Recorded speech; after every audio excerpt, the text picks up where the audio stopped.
Abad pertengahan, di sebuah kota di Eropa, lonceng gereja berdentang pelan, seolah memberi tanda bahwa sesuatu yang tak terelakkan akan segera terjadi.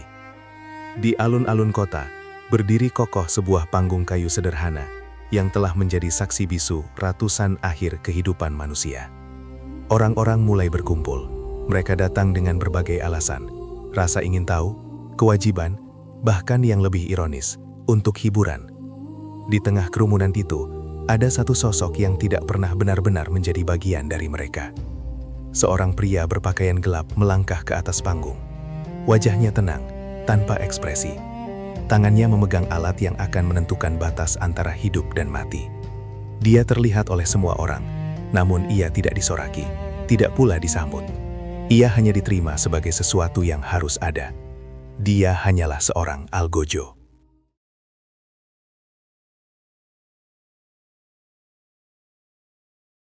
Pada masa abad pertengahan, ada begitu banyak pekerjaan yang tidak menyenangkan. Ada pengumpul lintah, pembersih limbah kotoran, hingga pengangkut kotoran manusia. Namun, salah satu pekerjaan yang mungkin paling berat adalah menjadi algojo. Profesi ini termasuk yang paling kelam dan dianggap tabu pada masa itu. Baik bekerja di istana kerajaan yang megah maupun di kastil kecil yang terpencil, para algojo ini memiliki satu tugas utama: melakukan pekerjaan yang hampir tidak ada orang lain yang mampu atau mau melakukannya. Tugas mereka adalah mencabut nyawa, mengencangkan tali jerat, atau memenggal kepala orang-orang yang telah ditakdirkan menuju kematian lebih awal. Kapak mereka tidak membedakan status atau kepercayaan. Besi tajam itu bisa menumbangkan siapa saja, baik raja maupun rakyat biasa.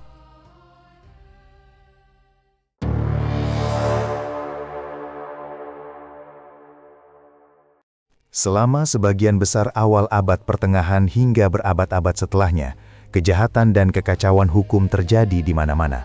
Dari Eropa hingga Asia dan Timur Tengah, kejahatan seolah menjadi bagian dari kehidupan sehari-hari. Pemerkosaan, pencurian, pembunuhan, ajaran sesat, hingga penyakit seperti kusta, berbagai bentuk dosa dan kemerosotan moral merajalela di dunia abad pertengahan yang kacau. Namun, di mana ada kekacauan, di situ juga ada hukum. Meskipun seringkali sangat kejam. Belas kasihan bukanlah cara yang umum digunakan untuk menangani kejahatan, sesuatu yang tentu merugikan para pelaku kejahatan saat itu. Artinya, ketika hukuman dijatuhkan, prosesnya cepat dan brutal, sebuah balasan tegas untuk menjaga ketertiban masyarakat. Singkatnya, hukuman mati sering menjadi keputusan akhir. Seiring berjalannya waktu, ketika abad pertengahan mulai berkembang ke tahap yang sedikit lebih maju, muncullah sebuah profesi baru. Dibutuhkan seseorang untuk melakukan pekerjaan yang tidak diinginkan siapapun, dan disitulah peran algojo mulai muncul. Sejak awal tahun 1200-an, masyarakat di Eropa Barat dan Tengah semakin membutuhkan posisi resmi untuk menjalankan hukuman mati bagi para terpidana. Kota-kota besar di Perancis, Jerman, dan Inggris memerlukan algojo yang terampil untuk bertindak sebagai tangan keadilan yang ditunjuk oleh negara dan istana kerajaan. Salah satu catatan paling awal tentang jabatan algojo resmi berasal dari tahun 1202, ketika seorang algojo terkenal bernama Nicolas Johane, yang dijuluki La Justice, diangkat sebagai pejabat sekaligus algojo resmi di kota Kau, Normandia. Sejak saat itu, jabatan ini mulai menyebar ke berbagai ibu kota dan kota besar di Eropa Barat. Namun bahkan sebelum masa itu, dan juga lama setelahnya, peran algojo tetap menjadi sesuatu yang penuh dilema. Mereka berada di wilayah abu-abu, antara kebaikan dan kejahatan, serta antara penerimaan dan rasa jijik dari masyarakat.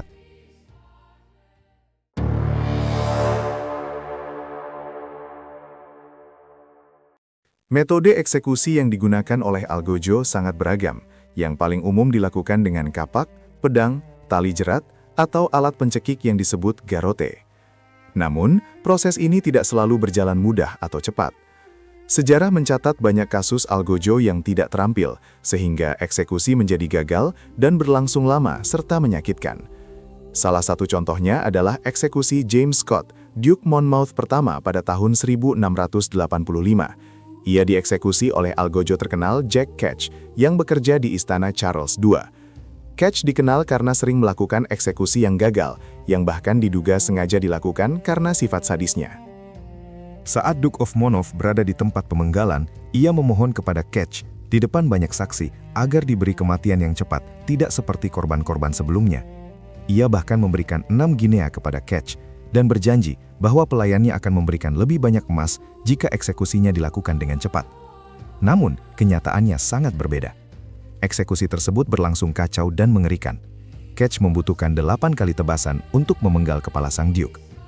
Kerumunan yang menyaksikan kejadian itu pun marah besar dan sempat mencoba menyerang sang Algojo, meskipun akhirnya tidak berhasil.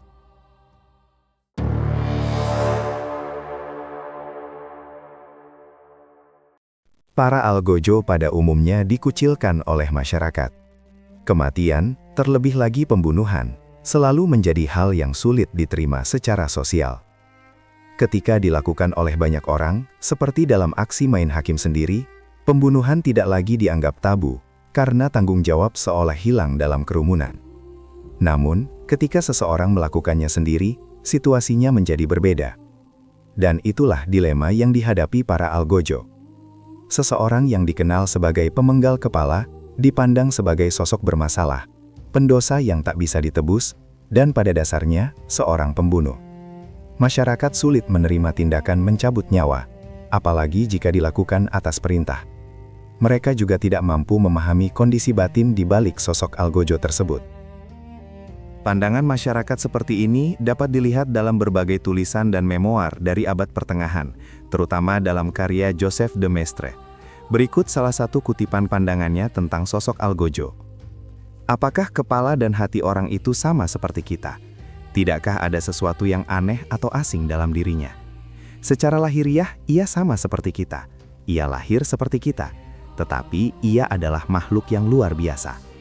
Apakah ia benar-benar manusia? Seorang algojo pada abad pertengahan menjalani kehidupan yang sulit di tengah masyarakat. Di banyak, bahkan sebagian besar budaya pada masa itu, algojo adalah sosok yang dikucilkan dan dijauhi, seolah-olah mereka berasal dari lapisan sosial yang berbeda. Meskipun terkadang mereka mendapatkan keuntungan finansial dan penghasilan yang cukup, mereka tetap hidup dalam kesepian dan berada di pinggiran masyarakat, semata-mata karena pekerjaan mereka.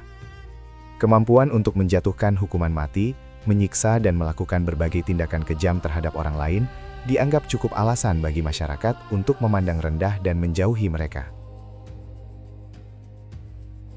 Di banyak negara, algojo dan keluarganya tinggal di daerah pinggiran kota, jauh dari permukiman utama. Bahkan setelah meninggal, mereka tidak dimakamkan bersama warga lainnya. Kuburan mereka dipisahkan dari pemakaman umum, diberi tanda khusus, dan jauh lebih sederhana. Algojo juga harus mudah dikenali, bahkan saat tidak bekerja. Mirip seperti kelompok yang terpinggirkan lainnya pada abad pertengahan, seperti orang Yahudi, penderita kusta, dan pekerja seks, mereka diwajibkan mengenakan tanda khusus setiap saat. Pengucilan ini tidak hanya terjadi di Eropa. Di Jepang misalnya, algojo juga mengalami diskriminasi yang sangat berat dan dipandang rendah. Mereka umumnya berasal dari kelas burakumin, yaitu kelompok masyarakat paling bawah dalam struktur sosial Jepang saat itu. Di Kesultanan Utsmaniyah, tidak ada warga biasa yang boleh menjadi algojo. Pekerjaan ini khusus diberikan kepada kelompok Roma atau yang sering disebut giksi.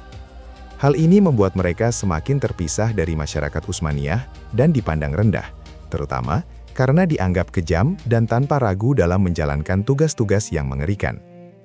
Rombongan Roma ini bahkan menjadi bagian penting dari logistik tentara Utsmaniyah, dengan tugas melakukan penyiksaan dan eksekusi terhadap penduduk di wilayah yang ditaklukkan. Algojo Roma di Utsmaniyah sangat ditakuti karena metode eksekusi mereka yang kejam, seperti penusukan dengan tiang atau impalement.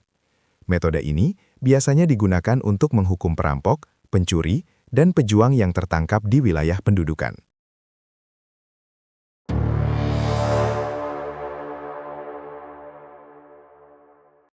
Pada masa awal abad pertengahan, seorang algojo sebenarnya tidak hanya menjalankan satu pekerjaan. Tidak mungkin setiap hari ada orang yang harus dieksekusi, sehingga mereka perlu mencari cara lain untuk mendapatkan penghasilan. Karena itu, algojo sering diberi berbagai tugas tambahan, yang umumnya dianggap rendah dan menjijikan. Sebagai contoh, para algojo sering diberi tugas untuk menarik pajak dari para pelacur dan penderita kusta di kota, terutama mereka yang berada di sana secara ilegal.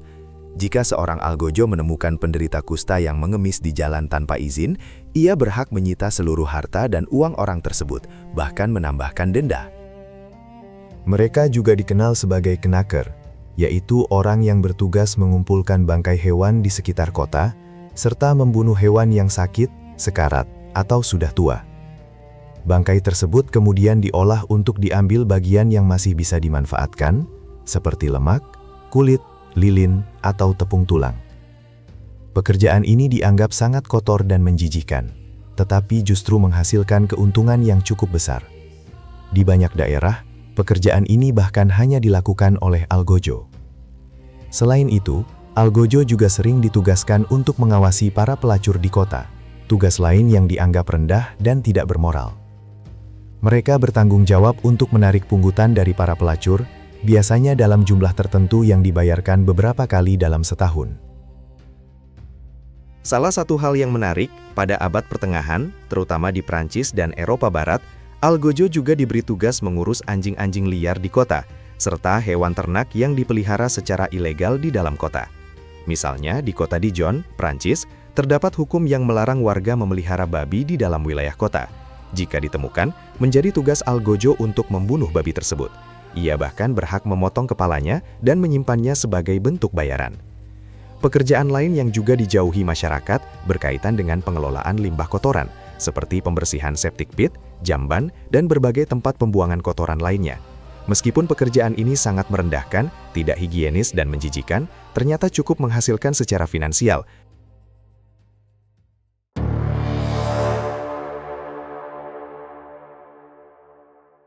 Meskipun memiliki berbagai tugas yang sebenarnya penting bagi kehidupan kota, para algojo tetap saja dikucilkan. Mereka tidak diperbolehkan berinteraksi dengan warga terhormat atau kalangan berada, dan akhirnya ditempatkan dalam kelompok yang sama dengan orang-orang yang juga dianggap rendah oleh masyarakat. Bahkan seringkali, orang-orang yang justru berada di bawah pengawasan mereka. Pengucilan yang terus-menerus sepanjang abad pertengahan ini perlahan mendorong keluarga algojo untuk melakukan praktik endogami, yaitu menikah dengan orang dari latar belakang dan kelas sosial yang sama. Para algojo hampir selalu menikahi perempuan dari keluarga algojo juga, sehingga lama-kelamaan terbentuk komunitas kecil yang terpisah, khusus terdiri dari keluarga algojo. Seiring waktu, para algojo yang bekerja di istana kerajaan sering menjadikan pekerjaan ini sebagai warisan keluarga. Anak-anak dan cucu mereka pun mengikuti jejak yang sama. Dari sinilah muncul berbagai dinasti algojo yang terkenal, meskipun dengan reputasi yang menyeramkan. Dinasti ini diwariskan turun-temurun. Beberapa dari mereka bahkan hidup cukup makmur, serta mempunyai tugas mengeksekusi tokoh-tokoh penting. Di Prancis, ada dinasti Guillaume yang berperan sebagai algojo di Paris selama lebih dari 1 abad. Setelah itu, mereka digantikan oleh keluarga Sanson yang lebih terkenal. Salah satu anggotanya, Charles Henry Sanson, dikenal sebagai orang yang mengeksekusi Louis XVI menggunakan giotin. Selain itu, ada juga dinasti Desmores, cabang dari keluarga Guillaume yang menghasilkan lebih dari 50 algojo terkenal di Prancis pada masa itu. Di Eropa Barat, terdapat pula dinasti algojo d'Allenberg yang cukup terkenal, yang menjalankan tugas mereka di berbagai wilayah, seperti Swiss, Jerman, Austria, dan Belanda. Saat ini, kita sering melihat gambaran algojo abad pertengahan sebagai sosok misterius berjubah dan bertopeng, seolah-olah seperti pembawa kematian yang dramatis. Namun, kenyataannya kemungkinan besar berbeda. Sulit bagi seorang algojo untuk tetap anonim. Identitas dan pekerjaannya diketahui oleh semua orang, sehingga penggunaan tudung atau topeng justru tidak terlalu berguna. Kini, kita bisa memahami bahwa posisi algojo hampir selalu dipandang rendah dan didiskriminasi. Mengambil nyawa seseorang, tidak peduli seberapa bersalah atau rendahnya orang itu, bukanlah tugas yang mudah. Hal ini membuat para algojo terjerumus menjadi orang-orang yang dikucilkan, dan memaksa mereka mencari nafkah melalui berbagai pekerjaan kotor dan menjijikan yang ditawarkan, mulai dari mengumpulkan bangkai dan menguburkan mayat, hingga mengurus anjing liar dan membersihkan tempat pembuangan kotoran. Begitulah kerasnya kehidupan seorang algojo. Dan jika kehidupan yang penuh kesepian dan keputusasaan itu mendorong mereka ke dalam kejahatan, mereka pun bisa berakhir di sisi lain dari kapak yang sama. Di hadapan bilah tajam algojo, semua leher pada akhirnya sama saja.